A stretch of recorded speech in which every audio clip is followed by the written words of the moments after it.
सरपंच संतोष देशमुख हत्ये प्रकरणातील आरोपी वाल्मिक कराडच्या संपत्तीबाबत मात्र दिवसेंदिवस रोज नवीन खुलासे समोर येत आहेत। यामध्येच आता वाल्मिक कराडची दुसरी पत्नी ज्योती मंगल जाधव हिच्या नावावर मात्र लातूरमध्ये ही 4 ते पावणे 5 एकर शेती असल्याची धक्कादायक माहिती समोर येत आहे।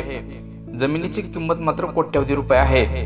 सरपंच हत्या प्रकरणात एसआयटी कडून याची माहिती घेणं आता सुरुवात देखील आहे, कारण की राज्यातील अनेक ठिकाणी संपत्ती असलेल्या वाल्मिक कराडची लातूर जिल्ह्यात देखील संपत्ती असल्याची माहिती समोर येत आहे।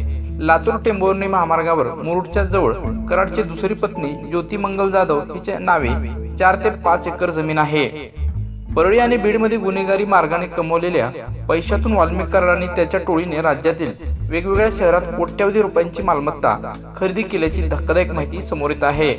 त्यातूनच आता पुण्यातील फर्ग्युसन महाविद्यालयाच्या समोरच असलेल्या इमारतीत वाल्मिक कराड आणि यांच्या टोळीने 25 कोटी रुपये खर्चून 6 ऑफिसचा स्पेस देखील विकत घेतल्याची माहिती समोर येत आहे।